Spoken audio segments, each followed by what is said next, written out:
Good morning friends, मैं हूं advocate Sreesanth. Unique law classes से बहुत ही बड़ा टॉपिक लेके आए मेरे विद्या के छात्रों के लिए।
यदि पक्षकारों का इच्छा विविध संबंध सृजित करने का न हो तो ऐसी स्थिति में प्रवर्तनीय संविदा प्रकाश नहीं आती है।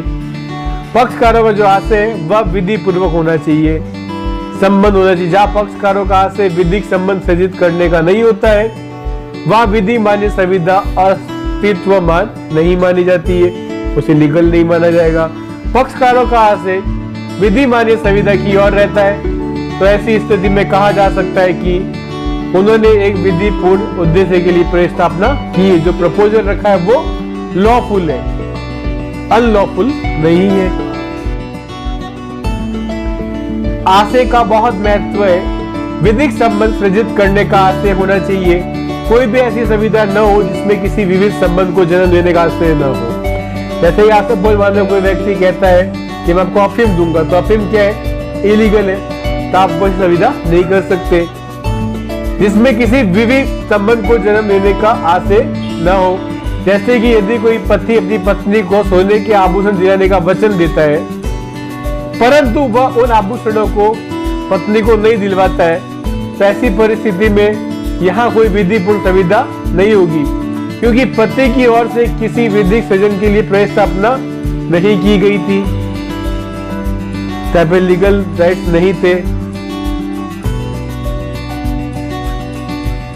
जब भी कोई व्यक्ति प्रस्तावना करता है तो ऐसी परिस्थिति में उसके द्वारा की गई प्रस्तावना की सूचना प्रस्तावना को प्रतिगृहित करने वाले व्यक्ति को प्राप्त होना चाहिए। अधिसूचना प्राप्त नहीं हुई है, ऐसी परिस्थिति में प्रस्तावना नहीं मानी जाती प्रपोजल, क्योंकि धारा में ये स्पष्ट कहा गया है कि जन सूचना संज्ञापित होनी चाहिए, मैंने लोगों को पता होनी चाहिए। ऐसी परिस्थिति के अंदर प्रपोजल रख लो, लोगों को पता होना चाहिए उस व्यक्ति को। एड्रेसन बनाम स्टीवेंसन 875 LR 2HC का SSA केस है। 470 के पुराने प्रकरण में टिकट के पीछे लिखा था कि कंपनी यात्रियों के सामान के लिए उत्तरदायी नहीं होगी, परंतु टिकट के मुख्य पर कोई संकेत नहीं था। शर्तों से शब्दों के लिए पीछे देखिए, मैंने आपको संकेत होना चाहिए कि आप शर्त जो दी गई है ये यात्री सामान की जिम्मेदारी यात्री की है, यात्रा की नहीं है, स्वयं जिम्मेदार है व्यक्ति अगर सामान गुम जाता है।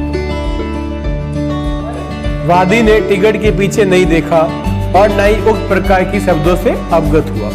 वादी के सम्मान को कंपनी के कर्मचारियों की लापरवाही के कारण नुकसान हुआ। उक्त यात्री ने वाद प्रस्तुत किया, कोर्ट में वाद दायर किया। प्रस्तुत मामले में न्यायालय ने निर्णय दिया कि उपयुक्त सत्य की युक्ति सूचना वादी को नहीं दी गई थी, इस कारण का वह संविदा बंधनकारी नहीं होगी और कंपनी को यात्रा के सम्मान की ओर से जो हानि हुई है उसके लिए उत्तरदायी ठहराया गया, माने कंपनसेशन उस व्यक्ति को मिलेगा। उसको कोई सूचना नहीं थी उस व्यक्ति को कि मैंने सामान की जिम्मेदारी उसकी खुद की है, उस सामान उसे संभाल के रखना चाहिए था, मगर ये बंधनकारी नहीं होगी, इस वजह से उस व्यक्ति को हानि हुई, उत्तरदायी ठहराया गया कि ये कंपनी द्वारा। वचन प्रॉमिस धारा 2 ख के तहत भारतीय संविधान अधिनियम 1872 की धारा 2 के अंतर्गत वचन की परिभाषा प्रस्तुत की गई है। इस परिभाषा के अनुसार जबकि वह व्यक्ति जिससे प्रस्तावना की जाती है उसके प्रति अपनी अनुमति संज्ञापित करता है, तब वह प्रस्तावना प्रतिग्रहित कही जाती है। प्रस्तावना प्रतिग्रहित हो जाने पर वचन प्रॉमिस वादा, कि जो मैंने जो बात कही थी कि क ख को घोड़ा बेचेगा और ख कहता है कि हाँ मैं वचन, क कहता है वचन को घोड़ा दूंगा, तो वो क्या हो गया प्रॉमिस धारा 2 ख के तहत।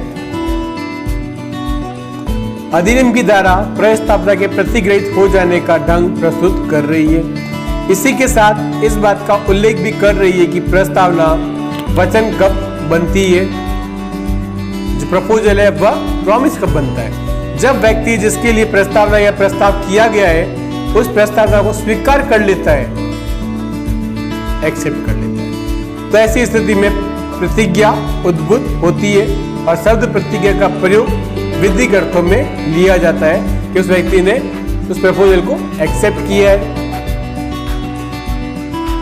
यूनियन ऑफ इंडिया बनाम मैसर्स गंगाधर नीमराज AIR 1962 का मामला है, पटना का।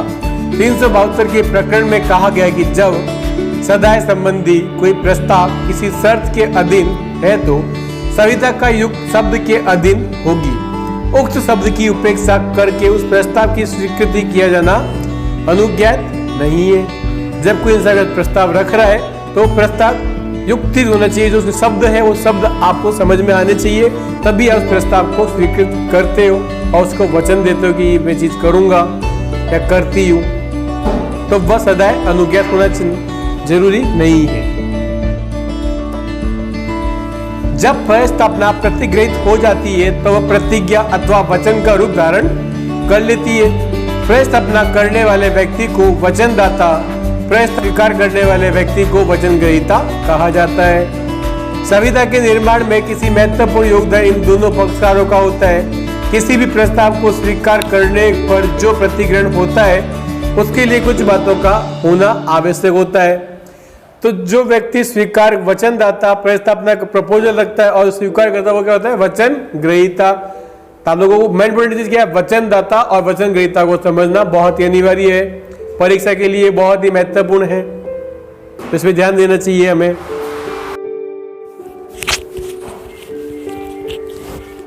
प्रतिग्रहण की सूचना, प्रतिग्रहण का ढंग, प्रतिग्रहण का पूर्व शर्त रहित होना।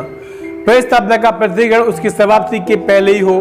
संविदा के निर्माण में प्रतिग्रहण की सूचना का महत्वपूर्ण स्थान है। प्रतिग्रहण की सूचना प्रस्तावनाकर्ता को दी जानी आवश्यक होता है। यदि प्रतिग्रहण की सूचना प्रस्ताव देने वाले को नहीं दी जाती है तो यह विधि मान्य संविदा का सृजन नहीं होता, वहां पे संविदा नहीं होगी। भारतीय संविदा अधिनियम की धारा 2 ख के अंतर्गत जो प्रावधान दिए गए उनके अनुसार किसी भी प्रस्ताव को जब स्वीकार कर लिया जाता है तो इसकी सूचना प्रस्ताव देने वाले व्यक्ति को प्राप्त होनी चाहिए। इसने ये प्रस्ताव आपके सामने पेश किया था। पावेल बनाम मली 1908 एलटी 284 का एक प्रमुख प्रकरण है। इस वाद में पावेल नामक व्यक्ति स्कूल के प्रधानाध्यापक के पद पे आवेदक था। स्कूल के प्रबंध समिति ने पावेल को उक्त पद के लिए चयनित किया था, परंतु प्रबंध समिति द्वारा उसकी सूचना नहीं दी गई थी, अपितु समिति के एक सदस्य ने अपनी व्यक्तिगत हैसियत से उक्त सूचना पावेल को दी। उक्त प्रबंध समिति ने पावेल की नियुक्ति को रद्द कर दिया, उनकी नियुक्ति को रद्द कर दिया गया। पावेल ने संविदा भंग के लिए वाद प्रस्तुत किया। पावेल ने तर्क प्रस्तुत किया कि उसके द्वारा उक्त पद के लिए किया जाने वाला आवेदन प्रस्ताव था। उक्त प्रबंध समिति का उसे उक्त पद के लिए चुनना निर्णय प्रस्ताव का प्रतिग्रहण था। पावेल एवं प्रबंध समिति के मध्य विधि मान्य संविदा सृजित हो चुकी थी। न्यायालय ने पावेल के तर्कों को अस्वीकृत करते हुए कहा, प्रतिग्रहण की सूचना स्वयं प्रतिग्रहित या उसके द्वारा प्राधिकृत अभिकर्ताओं द्वारा दी जानी चाहिए, क्योंकि जिस सदस्य ने पावेल को सूचना दी थी वह उस सूचना देने के लिए अधिकृत नहीं था। स्वीकृति की सूचना का भी एक ढंग निर्धारित होता है। प्रस्ताव जिस ढंग से किया गया युक्ति युक्त प्रकार से स्वीकृति उसी ढंग से होनी चाहिए। स्वीकृति की सूचना उसी ढंग से दी जानी चाहिए जिस ढंग से प्रस्ताव आया है। जैसे कि किसी व्यक्ति ने एक दूसरे शहर में रहने वाले व्यक्ति को एक ईमेल के जरिए सूचना दी कि वह अपना मकान उसे 10 लाख रुपए में बेचना चाहता है। यदि वह खरीदना चाहता है तो उसे वो ईमेल का जवाब दे। तो यहाँ पे जो प्रपोजल रखा गया, व्यक्ति ने क्या कहा, मुझे अपना घर बेचना है, ईमेल के जरिए ईमेल किया, सूचना दी और कहा कि अगर ये खरीदना चाहते हो तो मुझे वापस ईमेल का जवाब आप दीजिए 2-4 दिन के अंदर। तो ये प्रॉपर प्रपोजल हुआ। अब खरीदने वाले ने प्रस्ताव करने वाले को 10 लाख रुपए का मकान खरीदने के लिए स्वीकृति डाक के द्वारा दे दी। ऐसी परिस्थिति में ग्रहण की सूचना को ससुचित नहीं माना जाएगा, क्योंकि प्रस्तावना करने वाले व्यक्ति ने कहा था कि यही ईमेल पर जवाब दे दे, परंतु उसने जवाब डाक के माध्यम से दिया, क्योंकि प्रस्ताव में क्या कहा था, जिस व्यक्ति को घर खरीदना है वह व्यक्ति उसे वापस ईमेल कर दे, मगर उसने ईमेल नहीं, उसने डाक के द्वारा भिजवाया। तो ये माध्यम सही नहीं था, क्योंकि वो व्यक्ति तो ईमेल पे इंतजार कर रहा है।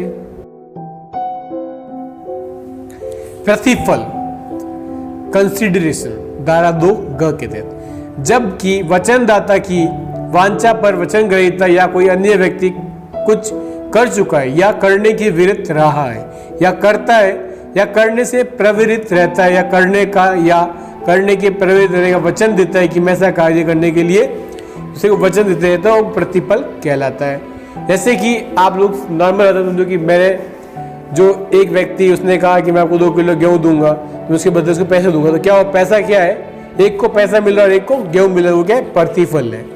भारतीय संविदा अधिनियम 1872 की धारा 2 खंड के ग के अंतर्गत ये प्रतिफल की परिभाषा प्रस्तुत की गई है। इस परिभाषा को आपको याद करना ही पड़ेगा अगर आपको परीक्षा में अच्छे नंबर लाने हैं तो।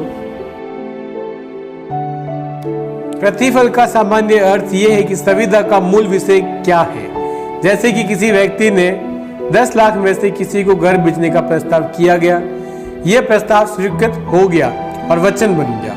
अभी प्रस्ताव में घर और 10 लाख रुपए एक दूसरे के लिए प्रतिफल है। एक को तो 10 लाख रुपए मिलेंगे और एक को 10 लाख रुपए के बदले घर मिलेगा, वह क्या है, प्रतिफल, कंसिडरेशन, इसे इंग्लिश में कंसिडरेशन कहते हैं। तो एक वैध संविदा होने के लिए प्रतिफल का होना बहुत ही आवश्यक है। विद्यमान संविदा के निर्माण के लिए प्रतिफल का होना नितांत आवश्यक है। वह प्रतिफल वैध होना चाहिए, जो प्रतिफल है वह लीगल होना चाहिए, क्योंकि प्रतिफल के बिना किया गया करार शून्य होता है, वॉइड होता है।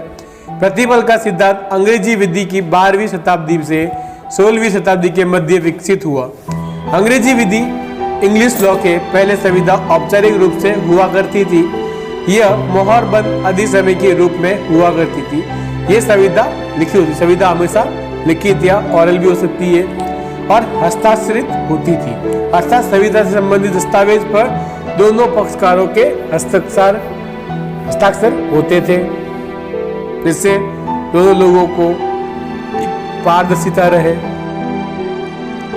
एक अन्य प्रकार की संविदा की प्रचलन में थी, जिसे वास्तविक संविदा के रूप में जाना जाता था, जो कि किंतु जैसे जैसे सभ्यता का विकास हुआ, प्रतिफल को अनौपचारिक रूप से विधिमान्य आवश्यक प्रतीत हुआ।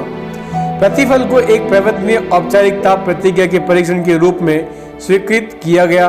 वह धीरे धीरे प्रतिफल को संविदा में आवश्यक भाग से रूप में मान्यता मिल गई। तो अब क्या है, बिना प्रतिफल के संविदा नहीं होती है और प्रतिफल जो है वह वैध होना चाहिए। हम लोगों को ये चीज समझनी चाहिए। भारतीय विधि में कोई औपचारिक संविदा नहीं है। संविदा का प्रतिफल द्वारा समर्थित होना और नितांत आवश्यक है। इसका अपवाद केवल यही तक है कि जहां नजदीकी संबंध अस्तित्व में है अथवा जहां नैसर्गिक प्रेम और स्नेह के कारण संविदा में प्रतिफल का होना अपेक्षित न हो।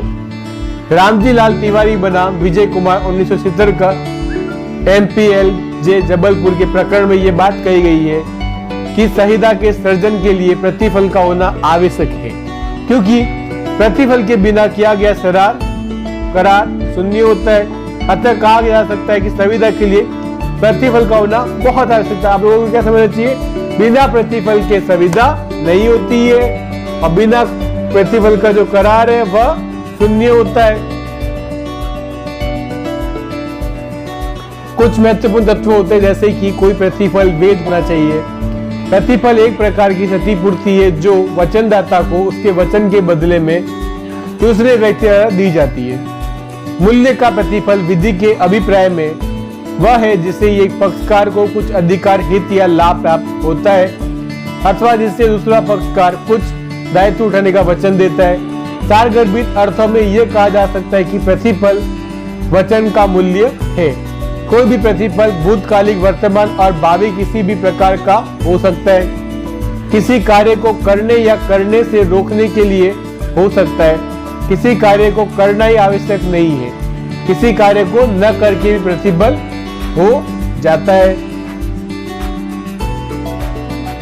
केदारनाथ बनाम मोहम्मद गौरी AIR 1914 इलाहाबाद के प्रकरण में मोहम्मद गौरी नाम के एक व्यक्ति ने हावड़ा में टाउन हॉल बनाए जाने की बाबत 100 रुपए चंदा देने का वचन दिया, परंतु बाद में उक्त चंदा देने से वह इनकार कर दिया। न्यायालय ने मोहम्मद गौरी को चंदा देने के लिए बाध्य किया, क्योंकि उसके वचन के कारण ठेकेदार द्वारा काम प्रारंभ कर दिया गया था और यह माना गया था कि चंदा इससे वैध प्रतिफल है। प्रतिफल के लिए आवश्यक शर्त है कि प्रतिफल वचनदाता की भाषा पर होना चाहिए। जो व्यक्ति वचन दे रहा है, प्रतिफल उसकी मंशा पर होता है। यदि वचनदाता की मंशा पर प्रतिफल नहीं किया गया है तो ऐसे प्रतिफल विधि मान्य नहीं होगा। अर्थात जो व्यक्ति प्रपोजल दे रहा है, प्रतिफल उसकी मंशा पर ही होगा, ना कि किसी अन्य व्यक्ति की मंशा पर होगा। अब वो क्या समझ में आए, जो व्यक्ति प्रपोजल दे रहा है उसकी इच्छा है, उसने प्रतिफल रखा है, वह प्रतिफल उसे मिलना चाहिए, अन्य व्यक्ति की इच्छा नहीं चलेगी।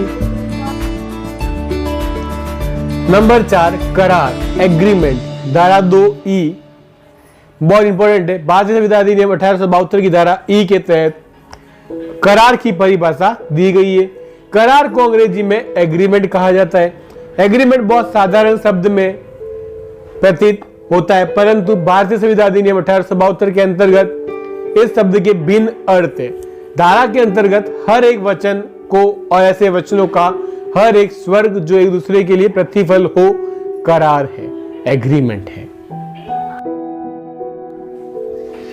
धारा 50 के अंतर्गत भी करार के संबंध में उल्लेखित किया गया है, जिसके अनुसार ऐसे वचन या वचन के समूह से है जो एक दूसरे के प्रतिफल है। करार के संबंध में कोई लोकहित, कोई रूढ़ि, कोई प्रथा या विधि द्वारा प्रवर्तनीय होने का कोई प्रश्न ही नहीं होता है। एक ओर से स्थापना की जाती है जिसे वचनदाता कहा जाता है और दूसरी तरफ से प्रस्थापना की दूसरे से स्वीकृत किया जाता है। एक तो प्रपोजल रखता है और एक इंसान उसे स्वीकृत करता है जिसे वचन ग्रहीता कहा जाता है, और कोई प्रतिफल तय किया जाता है तो वह करार बन जाता है। बिना प्रतिफल के वह करार नहीं बनता है। तो मेरे प्रिय विद्यार्थी क्या सीखा? बिना प्रतिफल के कभी कोई करार नहीं बनेगा। किसी भी करार के होने के लिए उसका विधि द्वारा प्रवर्तनीय होना आवश्यक नहीं है। जैसे कि एक व्यक्ति किसी दूसरे व्यक्ति की हत्या करने के लिए कहता है, प्रतिफल के रूप में उसे कुछ रुपए देने के लिए कहता है, यह करार भले ही एक विधि द्वारा प्रवर्तनीय नहीं है, परंतु ये करार है। 5 शून्य करार, वॉइड एग्रीमेंट, धारा 2(6). संविदा अधिनियम के अंतर्गत शून्य करार की परिभाषा धारा 10 के अंतर्गत दी गई है, परंतु इससे पहले परिभाषा खंड अर्थात धारा 2 की भी शून्य करार की परिभाषा प्रस्तुत की गई है। वह करार जो विधिता प्रवर्तनीय न हो शून्य करार कहलाता है। अधिनियम किसी धारा के अंतर्गत कोई भी करार यदि विधि द्वारा प्रवर्तनीय नहीं होता है, अर्थात न्यायालय में जाकर उस करार को इन्फोर्स नहीं करवाया जा सकता, जैसे कि अफीम की खेती करना, तब ऐसी स्थिति में वह शून्य करार होता है। इसके संदर्भ में अधिक जानकारी के साथ साथ उल्लेख शून्य करार पर लिखे जाने वाले वीडियो में किया जाएगा। संविदा, मोस्ट इंपोर्टेंट टॉपिक, कॉन्टेक्ट, धारा 2(j). संविदा शब्द जिसके आधार पर यह पूरा अधिनियम बनाया गया है, उसकी परिभाषा इस अधिनियम की धारा 2(j) के अंतर्गत दी गई है। इस परिभाषा के अंतर किया गया जो करार विधिता प्रवर्तनीय हो। संविदा बहुत छोटे अर्थों में संविदा की यह परिभाषा प्रस्तुत कर दी गई है, जहां स्पष्ट ये कह दिया गया है कोई भी करार जो विधि द्वारा प्रवर्तनीय हो, अर्थात जिसे न्यायालय में जाकर इन्फोर्स कराया जा सकता है, ऐसा करार संविदा होता है। कोई भी करार संविदा होने के लिए विधि का बल रखना चाहिए। कभी कभी देखा गया है कि कोई संविदा प्रवर्तनीय नहीं हो सकती, यदि वह मर्यादा विधि के द्वारा बाधित है तो वह अप्रवर्तनीय संविदा कहलाती है, एनफोर्सेबल। ये मामले से संबंधित विशिष्ट परिस्थितियों में तथ्यों पर आधारित होता है। कोई भी ऐसा नियम जिसके कारण संविदा को न्यायालय में परिवर्तित नहीं कराया जा सकता, ऐसी परिस्थिति में करार संविदा नहीं हो पा सकता। जब करार वैध होता है और विधि द्वारा उसे परिवर्तनीय कराया जा सकता है, तभी वह संविदा बनता है। जैसे ही किसी व्यक्ति ने किसी अन्य व्यक्ति से घर बेचने का करार किया, अब यदि वह ऐसा घर बेच पाने का करार विधि द्वारा परिवर्तनीय है तो करार संविदा हो जाएगा। इस अधिनियम के अंतर्गत करार की परिभाषा भले ही छोटी है, परंतु परिभाषा बहुत गहरे अर्थ के लिए हुई है। अगर आपको मेरा वीडियो अच्छा लगता है तो प्लीज एडवोकेट एक्सप्रेशन के चैनल को सब्सक्राइब कर लीजिए और बेल आइकन को दबा दीजिए। मैं आपके लिए ऐसी ही अच्छी वीडियो लाता रहूंगा। Stay tune. Thank you. अगली वीडियो के लिए थैंक यू।